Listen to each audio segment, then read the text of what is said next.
Quien aprende a manejar sus emociones, aprende a manejar su dinero. Gastos hormigas son aquellos gastos pequeños que nosotros hacemos sin darnos cuenta, que no están incluso dentro del presupuesto y que debemos de presupuestarlos. La mayoría de las compras que nosotros realizamos, sí, según estudios, un 60 a un 75% son emocionales. ¿Qué tal, amigos? ¿Cómo están? Bienvenidos nuevamente a nuevos episodios de su podcast Positivo.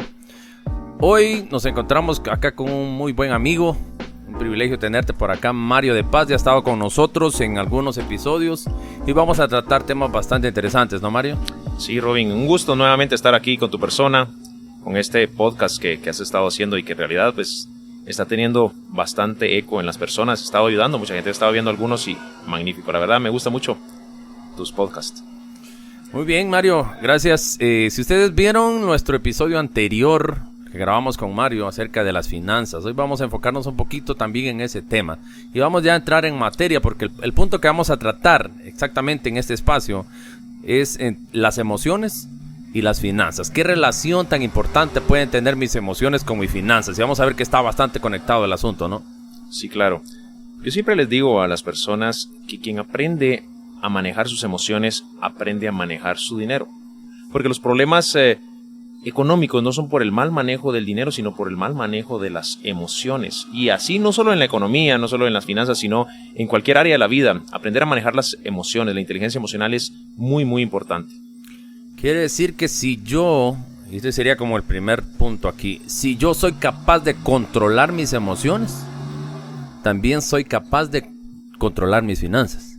Sí, claro, las personas, la mayoría de las compras que nosotros realizamos, así, según estudios, un 60 a un 75% son emocionales. Nos emocionamos, no sé si nos ha pasado, me imagino que te ha pasado que uno va a comprar algo, puede ser a comprarlo de la despensa, puede ser a comprar ropa, puede ser cualquier cosa, y uno llega a la casa y dice, ¿por qué compré tanto? ¿Por qué gasté tanto? Si solo iba por esto. ¿Ya?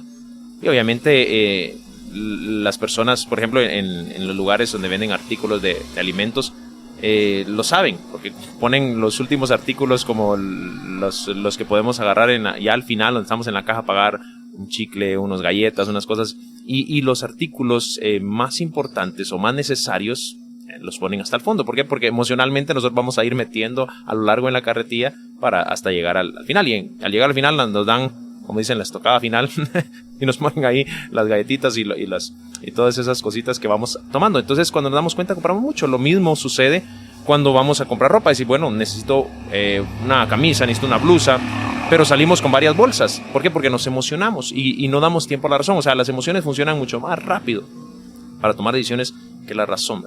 Entonces es necesario darle tiempo a la razón. Yo creo que la mayoría nos emocionamos también cuando aparecen ofertas, aparece esa cantidad de ofertas o aparecen de repente promociones o beneficios que a veces las agencias bancarias nos ofrecen. Una tarjeta de crédito acá, un extra financiamiento acá, una opción de crédito acá. Entonces, ¿qué pasa ahí cuando yo me emociono y digo, bueno, tengo dinero disponible? Esto muchas veces, si yo no sé controlar este tipo de emoción, me lleva cada vez más a endeudarme. Exacto, de hecho le viven ofreciendo a uno por todos lados. Uno abre las redes sociales en su teléfono y le aparece cualquier cantidad de ofertas y cosas que obviamente mueven una emoción, y eso hace que nosotros vengamos y compremos, ya sea en línea o que agarremos, como dices, un crédito, un extra financiamiento.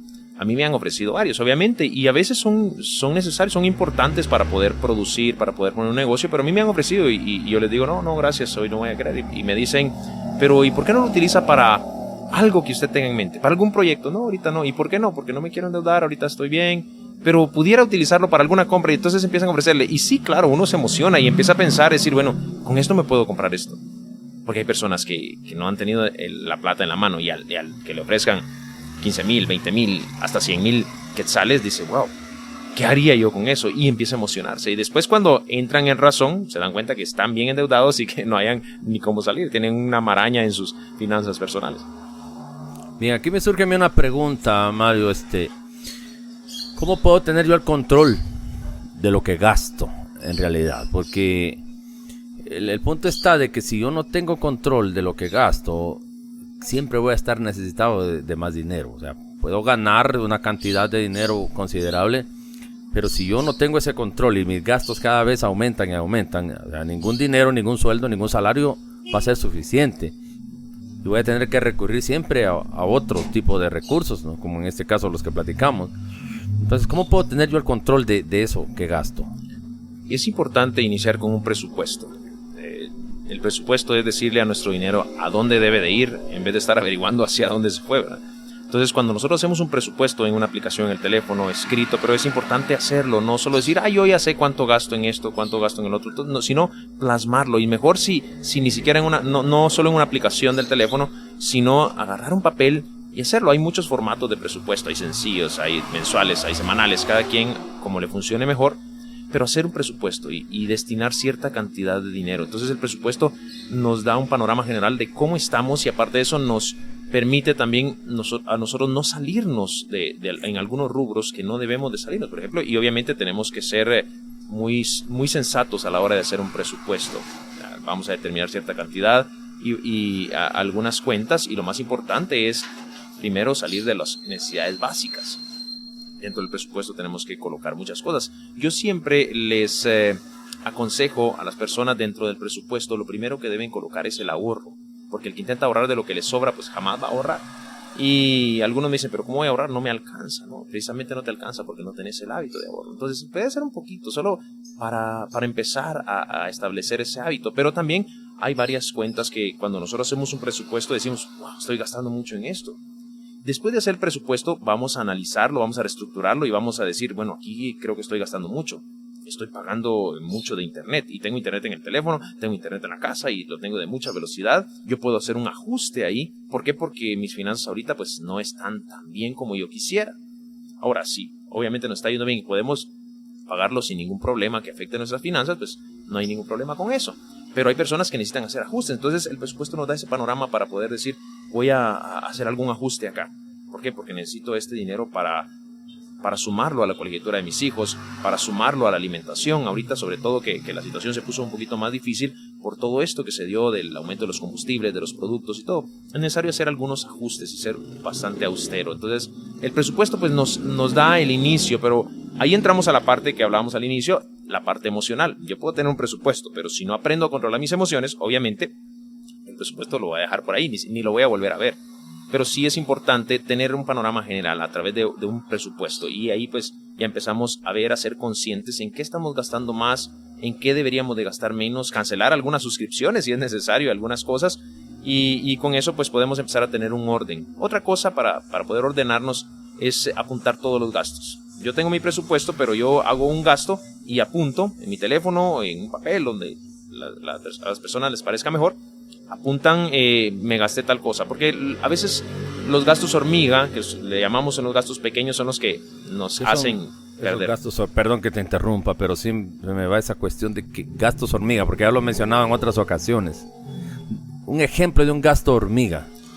Los gastos hormiga son aquellos gastos pequeños que nosotros hacemos sin darnos cuenta, que no están incluso dentro del presupuesto y que debemos de presupuestarlos. Por ejemplo, pasamos a la tienda a comprar algo que necesitábamos, pero nos dieron ganas de una agua gaseosa o de repente de alguna bolsita de alguna galleta y es un gasto hormiga. Un gasto hormiga se le puede llamar también, pagamos el taxi, pagamos el Uber, pagamos el tuk-tuk, que es poco, relativamente poco, pero que ahí lo gastamos y no lo apuntamos, no damos cuenta. Compramos una botella de agua, nos tomamos un café con alguien y empieza eso a acumularse y si lo sumamos, por ejemplo, son 5 quetzales de gastos hormigas al día, para poner un ejemplo sencillo, en un mes serían 150 quetzales. ¿Cuánto es eso en un año? Entonces, de un solo gasto hormiga. Yo siempre les digo, las hormigas son tan pequeñas, pero tan fuertes, que entre varias se pueden llevar nuestra billetera llena de dinero. Entonces, es necesario tener ese control, apuntar todo. No sé si te ha pasado, pero a mí me ha pasado varias veces. Agarramos un billete de 100 o de 200, pasamos a comprar algo a la tienda, algo sencillo, una galleta o cualquier cosa así, y decimos, así como decimos aquí en Guatemala, hicimos sencillo el billete. Y después no sabemos qué se hizo con lo demás. Gastamos 5 quetzales y los otros 95 o los otros 195 ya no supimos qué se hicieron. Y así es como vamos gastando esos gastos hormiga. Entonces, llevar el apunte el control de todo esto nos va a permitir ser un poquito más conscientes, pero también tenemos que estar trabajando en nuestras emociones. Oh, perfecto, excelente. Ese punto de gastos hormigas está bastante interesante. Creo que hay muchos de estos que nos están pasando factura al final del mes y Claro. nos complican. Si yo supongamos que tengo un salario de 3,000 quetzales y mis gastos son de 3,500, siempre voy a quedar con un déficit ahí de 500 quetzales, voy a quedar restando, debiendo 500 quetzales, y esto es cada mes. Entonces ese es el punto aquí. Mi pregunta fue de cómo tengo el control de lo que gasto. Me dijiste que la primero es un presupuesto, ¿no? Claro. Tener un presupuesto. Lo segundo es, el punto es de que cómo puedo, porque hay gente que tiene el presupuesto, pero que de todas maneras no respeta ese presupuesto que se pasa. Si su presupuesto está basado en lo que gana, nunca puede cumplir con ese presupuesto. Es como cuando yo hago un plan, le digo, este día voy a hacer todas estas cosas, pero resulta que me surgen otras cuestiones durante el día y me olvido de mi agenda, no la respeto, o sea, la cambio. Entonces siento que es una cuestión de carácter, ¿no? Claro. El asunto es de carácter realmente. El carácter es aquel que me permite a mí seguir yo mis propias órdenes, o sea, ser capaz de yo seguir mis propias órdenes. En este caso, si yo me doy la orden de cumplir ese presupuesto, si mi carácter es fuerte o firme, yo voy a cumplir con ese presupuesto. Y aunque me emocione con otras cosas, yo voy a respetar el presupuesto que tengo. Entonces así el dinero me va a alcanzar siempre. Y voy a controlar los gastos hormigas, tratar de minimizarlos o eliminarlos o incluirlos dentro del presupuesto. Porque creo que el problema es que no los incluimos. Claro. Porque creemos que no son importantes, pero al final nos terminan pasando factura. Exacto. De hecho, dentro de las cuentas del presupuesto hay cuentas, por ejemplo, salir a la comida dentro del hogar, también la comida con los amigos, salir y la recreación y todo eso, los gastos fijos, los gastos variables. Yo en el libro comparto un presupuesto bien sencillo que se puede hacer, pero es necesario cada una de esas cosas, y dentro de los gastos hormiga pues también lo vamos a poner, vamos a presupuestarlo. Yo hace poquito que daba un taller para una empresa, un curso que tengo, se llama Conectarnos con Abundancia, y trabajamos todo eso, y en parte de los gastos hormiga viene una persona y estaba haciendo y hasta se dio así en la cabeza y dice, como que ya entendí. Y yo lo observé, terminamos, y al final yo le pregunto y le digo, te vi hacer un gesto. Le dice, ¿qué pasó? Es que me di cuenta, cuando yo hice el análisis de todos mis gastos hormiga, me di cuenta por qué era que a mí no me alcanzaba mi salario durante el mes. Y se dio cuenta que sus gastos hormiga estaba gastando muchísimo más, o sea, sin darse cuenta, de lo que gastaba en otras cuentas que sí estaban presupuestadas. Entonces eso es muy importante, pero como decías también hay que tener carácter. Pero iniciamos con un presupuesto, con un control de ingresos, de egresos, de estar apuntando todo, para que eso pues nos vaya permitiendo tener un panorama de qué podemos hacer. Hay que ser austero. El presupuesto también es flexible. Tenemos que hay situaciones, hay imprevistos, hay cosas, pero creo que eso pues nos da una ruta para saber a dónde queremos llegar. Bien, otro punto acá, porque estamos hablando del presupuesto, y una parte muy importante del presupuesto es la cantidad de dinero que yo voy a ahorrar dentro de ese presupuesto. Y aquí me surge a mí, ¿por qué me cuesta tanto ahorrar? ¿Por qué a la gente le es tan difícil poder ahorrar? Yo creo que ese es uno de los factores más difíciles en cuanto a finanzas, ¿no? El poder ahorrar de ese mismo presupuesto que yo tengo o del dinero que gano. Nos cuesta ahorrar porque no tenemos el hábito primero, y esto tiene que ver mucho con nuestro patrón financiero, cómo nosotros manejamos nuestras finanzas, cómo viene nuestro patrón financiero en nuestra mente, cómo está instalado eso, que eso es un tema un poquito más de tratarlo más a fondo, pero nos cuesta ahorrar precisamente por eso, porque no tenemos ese hábito. Hay personas que no pueden tener dinero en la mano porque sabes que sus emociones se hacen y acaban con todo, y dicen no sé qué pasa. Pero una de las cosas que yo le digo a las personas para que puedan empezar cultivar ese hábito del ahorro es que le pongan un apellido al ahorro, un apellido, un nombre y un apellido. Por ejemplo, que alguien diga, bueno, estoy ahorrando solo por ahorrar. No, voy a ahorrar porque voy a comprar tal cosa, necesito comprar tal cosa, voy a empezar a ahorro. Y si es necesario en un botecito, si es necesario pues lo va a meter al banco o lo va a dejar en el banco si es que no lo va a querer sacar de ahí, pero le va a poner un nombre y un apellido y va a conectarse con una emoción. ¿Por qué? Por ejemplo, esto va a ser para comprarle a mi hijo, a mi hija, tal cosa que necesita. Entonces, conectar con esa emoción, ¿qué le va a dar cuando le compre eso a sus hijos? ¿Qué le va a dar cuando pueda pagar? Que puede salir de deudas, puede ser un ahorro para salir de deudas, para inyectarlo al capital que debe de las deudas. Entonces, que al conectarnos con una emoción, pues eso va a permitir que cuando el ahorro que ya va empezando a crecer y suceda algo, no lo vayamos a agarrar y lo deshagamos nuevamente. ¿Por qué? Porque vamos a estar conectados. Entonces, eso es muy importante, que nosotros podamos conectarnos con una emoción en cuanto al hábito del ahorro. Me diste una idea muy interesante, porque en lo personal te cuento, me ha costado. No sé, nunca he podido formarme el hábito así definitivamente. Hay temporadas en las que yo puedo ahorrar muy bien, pero luego como que desaprendo ese hábito y ahí pasan varios meses en los que yo no puedo ahorrar nada. Luego me lo propongo otra vez y sigo ahorrando. Entonces es esa inestabilidad en cuanto al ahorro. Pero me he dado cuenta que en las ocasiones en las que he usado esa técnica de ponerle un apellido o un nombre a ese ahorro, ¿no?, me ha funcionado. Por ejemplo, digamos, empiezo a ahorrar este dinero es para vacaciones, por ejemplo. Ahorita quiero hacer un viaje a un país de Centroamérica, a Costa Rica, ¿no? Entonces le pongo ese nombre, le pongo ese apellido a ese ahorro, ¿no? Esto es para Costa Rica. Y determino una cantidad del dinero, ¿va?, cada mes que voy a apartar para Costa Rica y para Costa Rica. Eso sí funciona, eso sí me ha funcionado y creo que es una excelente técnica. Así que los que nos escuchan o los que nos ven, si les cuesta demasiado ahorrar, pónganle un nombre a ese ahorro, inténtenlo. Yo creo que va a funcionar muy bien, porque nos emociona, ¿no? Sabemos que es algo que queremos disfrutarlo, y si queremos disfrutarlo, nos va a tocar que hacer ciertos sacrificios ahora para no gastarnos ese dinero, porque al final lo vamos a disfrutar mucho.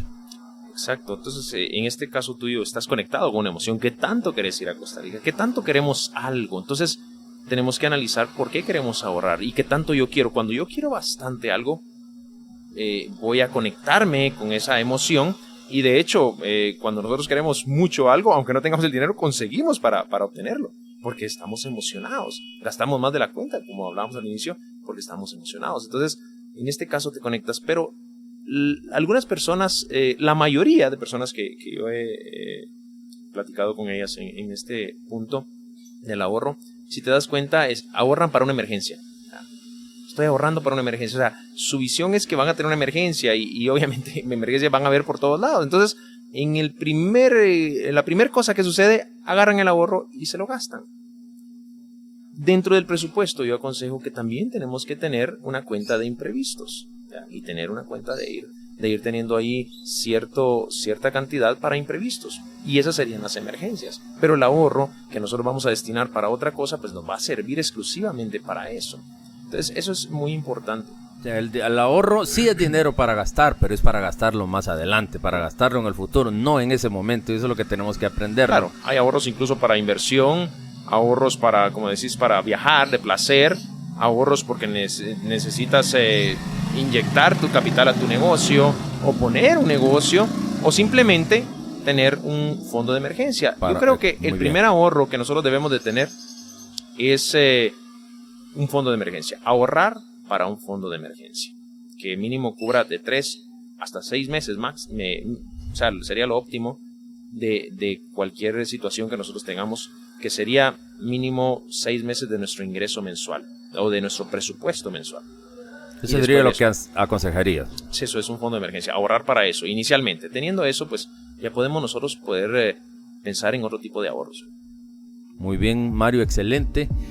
Con este interesante tema del ahorro estamos cerrando ya este primer espacio en el podcast positivo. Llegamos al final acá de este episodio corto. Gracias, Mario, por acompañarnos acá. Gracias a ustedes por estar pendientes. Nos vemos en el siguiente episodio de esta serie interesante de Finanzas, Mario. Gusto, Roy.